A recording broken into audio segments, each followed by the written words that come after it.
তো এতদিন তো সকলেই জগন্নাথের লীলা বলছিলেন, আজকে আমি একটু চেষ্টা করছি বলার। ভুল ত্রুটি হলে আমায় ক্ষমা করে দেবেন, মানে ভুল ত্রুটি হবে তো ক্ষমা করে দিয়ে না দেবেন আমাকে। তো আজকে আমি ব্যাপারে কিছু তথ্য আপনাদের সকলের সামনে পরিবেশন করব। আমরা যখন পুরী পরিক্রমায় গিয়েছিলাম, তখন দুর্ভাগ্যবশত আমরা কোণার্ক মন্দিরের ভিতরে ঢুকতে পারিনি, কারণ রাত হয়ে গিয়েছিল, তো আমাদের ঢুকতে দেননি। তো বাইরে থেকে আমরা দর্শন করেছিলাম। এবার মানে প্রভুজির মুখে তো সেরকম কিছু শুনিনি, তো মায়ের থেকে কিছু শ্রবণ করেছি। যেটুকু করেছি সেটুকুই আপনাদের সকলের সামনে আপনাদের সাথে শেয়ার করছি। তো কোণার্ক সূর্য মন্দির হচ্ছে উড়িষ্যার কোণার্ক শহরের মৈত্রী বনে অবস্থিত। এবং এই কোণার্ক শব্দের মানে শব্দটিকে দুটো ভাগে ভাগ করা হয়েছে। কোণার্ক, কোণা বা কোণ যেটা, সেটা হচ্ছে কোণার্ক। আর অর্ক মানে হচ্ছে সূর্য। তো এই স্থানে সূর্যের প্রথম যে মানে কিরণটা পড়ে, সেটা তির্যক ভাবে এসে পড়ে, এবং এখানে সবচেয়ে পাওয়ারফুল, মানে সেই রেটাই হচ্ছে সবচেয়ে পাওয়ারফুল এখানে। তো বহু যুগ আগে আহ নরসিংহ গঙ্গীয় বংশের নরসিংহ দেব বলে নামে একজন রাজা ছিল। তো তিনি একটি যুদ্ধে জয়লাভ করে তার রাজ্যে ফিরছেন।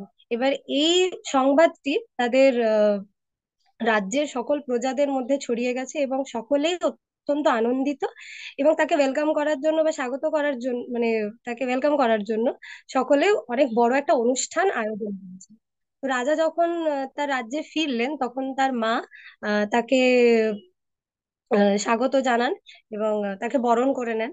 তো তিনি তখন তার পুত্রকে বলেন যে, আমার একটা ইচ্ছা আছে, তুমি একটা বড় ভব্য দিব্য সূর্য মন্দির এখানে স্থাপন করো। তো তার পুত্র তখন তাকে প্রশ্ন করেন যে, মা, হঠাৎ করে সূর্য মন্দিরই বা কেন স্থাপন করব, আর কোণার্ক শহরেই কেন স্থাপন করবো? তো তার মা তখন তাকে বলেন যে, তাহলে একটা তোমাকে দ্বাপর যুগের সাম্বের লীলা একটা শোনাই। তো দাপর যুগে শাম্ব এবং মানে শ্রীকৃষ্ণের পুত্র শাম্ব ও নারদ মুনি দুজনে খুব ভালো বন্ধু ছিলেন। এবার একদিন কি হয়েছে, নারদ মুনি শাম্বর সাথে দেখা করতে এসেছেন। তো অনেকক্ষণ ধরে তিনি তাকে বাইরে দাঁড়িয়ে ডাকছেন, কিন্তু শাম্ব কোনো উত্তর দিচ্ছেন না। তো তখন নারদ মুনির খুব রাগ হয়। এবার উনি তখন রেগে গিয়ে ফিরে যান। তো তিনি তখন মনে ভাবলেন যে এ মানে এই মানে কারণের জন্য তিনি শাম্বকে শাস্তি দেবেন। তো একদিন কি হয় তো একদিন কি হয়, আবার বহুদিন পর তিনি আসেন শাম্বর সাথে দেখা করতে, এবং এসে তার রূপের খুব গুণগান করছেন, যে তোমাকে এত সুন্দর দেখতে, তুমি এই রূপের কেন সদুপযোগ করছো না? তুমি একটা কাজ করো, তুমি জল ক্রীড়া করতে যাও। তো এই বলে এবং শাম্ব তাতে রাজি হয়ে যান, গিয়ে জল ক্রীড়া করতে শুরু করেন নারীদের সাথে। সেই সময় নারদ মুনি কি করেন, শ্রীকৃষ্ণের কাছে গিয়ে জানান যে, দেখবেন যান, আপনার পুত্র মাতাদের বয়সী নারীদের সাথে জল ক্রীড়া করছেন। এই শুনে শ্রীকৃষ্ণ খুব রেগে যান এবং ক্রোধিত হয়ে তার সন্তানকে তখন অভিশাপ দেন যে, যে রূপের জন্য তোমার এত অহংকার, সেই রূপ তোমার আর থাকবে না, তোমার কুষ্ঠ রোগ হবে। তো সঙ্গে সঙ্গেই শাম্ব কুষ্ঠ রোগে আক্রান্ত হয়, এবং তার তার খুব দুঃখ হয়। সে তখন তার মাকে গিয়ে জানায় যে এরকম হয়েছে। তো তার মা তখন নারদ মুনিকে আবার ডেকে পাঠান এবং বলেন যে, এই রোগের থেকে কিভাবে আমার ছেলে সুস্থ হবে। তো নারদ মুনি তখন কটক মুনি বলে একজন মুনির সাথে পরিচয় করিয়ে দেন। তো কটক মুনি তখন শাম্বকে বলেন যে, উড়িষ্যার কোণার্ক শহরে চন্দ্রভাগা নদী ও সমুদ্রের একটি মিলন স্থল আছে। তো সেইখানে গিয়ে যদি শাম্ব আহ মানে ইয়ে করে, না না, স্নান নয়, সেখানে যদি গিয়ে তিনি তপস্যা করেন, তাহলে সূর্যদেব তুষ্ট হয়ে তাকে এই রোগ থেকে উদ্ধার করবেন, সুস্থ করে দেবেন। তো শাম্ব এই কথা শুনে চলে যান এবং গিয়ে চন্দ্রভাগা নদী এবং সমুদ্রের মিলনস্থলে গিয়ে বহু বছর ওখানে তপস্যা করেন। এবং তাতে সূর্যদেব খুশিও হয়ে তাকে আশীর্বাদ করেন, এবং তাতে তার কুষ্ঠরোগ ভালো হয়ে যায়। তখন সূর্যদেব তাকে বলেছিলেন যে, এখানে তিনটি বিগ্রহের পুজো করতে হবে তাকে। তো তখন শাম্ব সেখানে একটি ছোট মন্দির গড়ে তোলেন, এবং সেখানে সূর্যদেবেরই তিনটি বিগ্রহ স্থাপন করে সেখানে পুজো আরম্ভ করেন। তো কিছু বছর পরে শাম্ব আবার নিজের রাজ্যে ফিরে আসেন, দ্বারকাতে। এবার তারপরে আর সেই মন্দিরে সেরকম ভাবে পুজোও হয়নি, কি অত তাকে রক্ষণাবেক্ষণ করা হয়নি, এবং কিছু বছরের মধ্যে সেই মন্দির ধ্বংস হয়ে যায়। এই আহ লীলা শেষ করে তখন নরসিংহদেবের মা বলছেন যে মানে তার মা, মানে তার বহু বছর অনেক সন্তান, মানে কোনো সন্তান হয়নি। তো তিনি এই কোণার্ক শহরেই সূর্যদেবকে পুজো করতেন এবং তারপরেই নরসিংহদেবের জন্ম হয়। তো তাই তখনই তার ইচ্ছে ছিল, তখন থেকে তার ইচ্ছে ছিল যে এখানে যেন একটি ভব্য মন্দির গড়ে তোলা হয়। তো এই কথা শুনে নরসিংহদেব রাজি হলেন এবং মন্দির গড়ে তোলার কথা ভাবলেন। তার একজন ইয়ে কি হুম, জানি, হুম, মহামন্ত্রী ছিলেন। তার একজন মহামন্ত্রী ছিলেন, তাকে তিনি বললেন যে এমন একজন কারিগরকে আনো যে কি 12 বছরের মধ্যে একটি ভব্য সূর্য মন্দির তৈরি করে দিতে পারবে। এবং তখন বিশু মহারানা নামে একজন কারিগরকে খুঁজে পাওয়া গেল। তো তাকে রাজা কন্ডিশন দিলেন যে 12 বছরের মধ্যে 1200 শ্রমিকের দ্বারাই এই মন্দির যেন গড়ে তোলা হয়। 1200 থেকে একজনও বেশি হবে না, কি একজনও কমও হবে না। আর এই 12 বছরের মধ্যে কোনো শ্রমিক তার বাড়ি ফিরতে পারবে না। এই স্থানেই থেকে মন্দির কমপ্লিট করতে হবে, মানে মন্দির বানানোটা কমপ্লিট করতে হবে। তো ঠিক আছে, এই কন্ডিশন গুলো মেনে মন্দির মানে বানানো শুরু হয়ে গেল। তো বারো 12 বছর যখন হয়ে গেল, হ্যাঁ, এবার মানে বিশ্ব মহারানা ভাবলেন যে 12 বছর খুবই কম টাইম, যার মধ্যে এই এত বড় মন্দির তৈরি করা কখনোই সম্ভব নয়। তো এমন কিছু পাথর সিলেক্ট করতে হবে যাতে কি মন্দিরটা খুব তাড়াতাড়ি মানে খোদাই করা যাবে সেই পাথরের মধ্যে। তো তিনি খুঁজে খুঁজে সেরকম একটা সফট পাথর খুঁজলেন যাতে খোদাই করা খুব সহজ হবে। তো তাতে খুবই মানে ভালোভাবেই মন্দিরটা তৈরি করা হয়ে গেল, 12 বছরও কেটে গেল।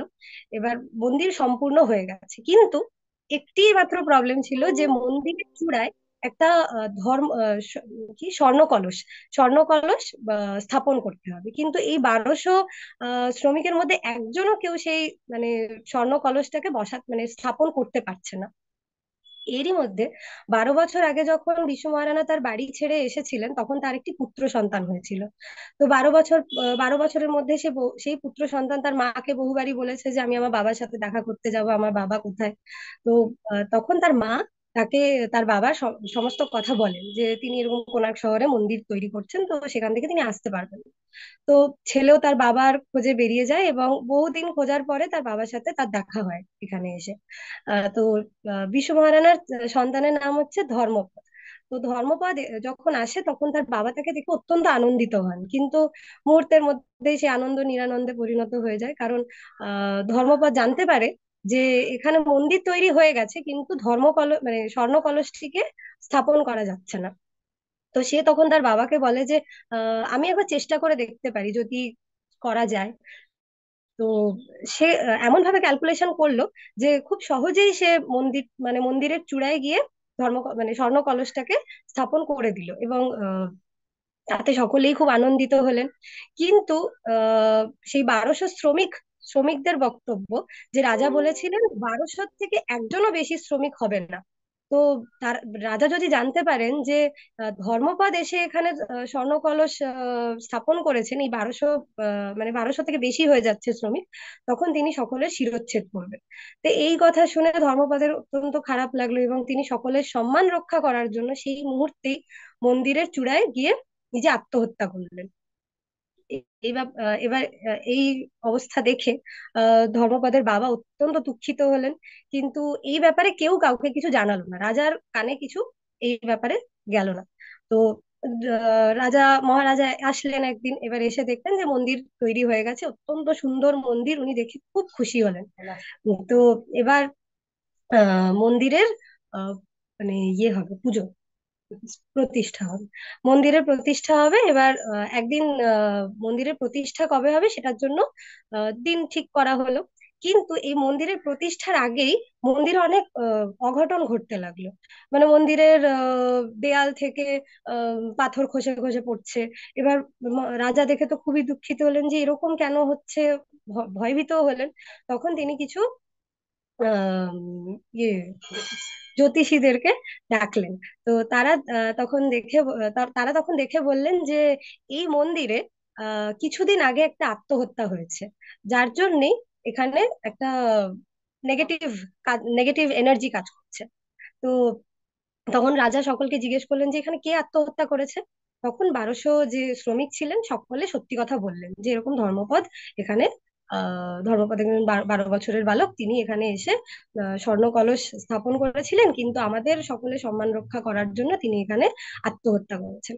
তো এই কথা জানার পরে রাজা খুবই ব্যথিত হলেন, এবং সেই মুহূর্তে তিনি ডিসাইড করলেন যে এই মন্দিরে আর কোনোদিন কোনো পুজো হবে না। এবং এখনো অবধি মন্দিরে আর কোনোদিন পুজো হয়ও না, কি মন্দিরের ভিতরেও কাউকে প্রবেশ করতে দেওয়া হয় না। তো এটাই ছিল মানে কোণার্ক মন্দিরের হিস্ট্রি। এবার কোণার্ক মন্দিরের একটু স্ট্রাকচারটা বলি, যে মন্দিরটাকে মানে সূর্যদেবের রথকে কল্পনা করে তৈরি করা হয়েছিল। এবং এই মন্দিরে দুটি মণ্ডপ আছে, একটা গর্ভগৃহ যেটা এখন মানে ভগ্ন দশা অবস্থায় আছে, এখন আর দেখতে পাওয়া যায় না। আর আরেকটি হচ্ছে প্রার্থনা কক্ষ, যেটা গর্ভগৃহের সামনে, যেটা আমরা এখন দেখতে পাই। আর মন্দিরের চূড়ায় যখন মন্দির তৈরি হয়েছিল তখন 52 মেট্রিক টনের একটা মানে ওজনের একটি চুম্বক লাগানো হয়েছিল, এবং মন্দিরের চার দেয়ালে হালকা ওজনের চারটে চুম্বক লাগানো হয়েছে। আর গর্ভগৃহের উচ্চতা হচ্ছে 129 ফিট লম্বা, ও প্রার্থনা কক্ষ যেটা, সেটা 128 ফিট লম্বা, যেটা আমরা এখনো দেখতে পাই আর। আর মন্দিরের সামনে 7টি চলমান ঘোড়া ভাস্কর্য ভাস্কর্য দেখা যায়। তো তখন দেখে মনে হতো যে 7টি ঘোড়া যেন মন্দিরটাকে চালিয়ে চালিয়ে নিয়ে যাচ্ছে, কিন্তু এখন সেই 7টি ঘোড়ার মধ্যে কেবলমাত্র একটি ঘোড়াই আহ রয়ে গেছে, আর বাকি সবই ধ্বংস হয়ে গেছে। এবং এই 7টি ঘোড়ার মাধ্যমে সপ্তাহের 7টি দিনকে বোঝানো হয়েছে। আর মন্দিরের দুপাশে রয়েছে 12টি মানে 24টি টোটাল চক্র বা চাকা যাকে বলে। এদের দ্বারা 12টি মাসের 24টি পক্ষকে বোঝানো হয়েছে। প্রাচীনকালে এই চাকার মাধ্যমে সূর্যের মানে অবস্থান অনুযায়ী সময় গণনা করা হতো। তো এইটুকুই শেয়ার করার ছিল। তো যদি ভুল ত্রুটি হয়ে থাকে আমায় ক্ষমা করে দেবেন। হরে কৃষ্ণ, প্রণাম করবো।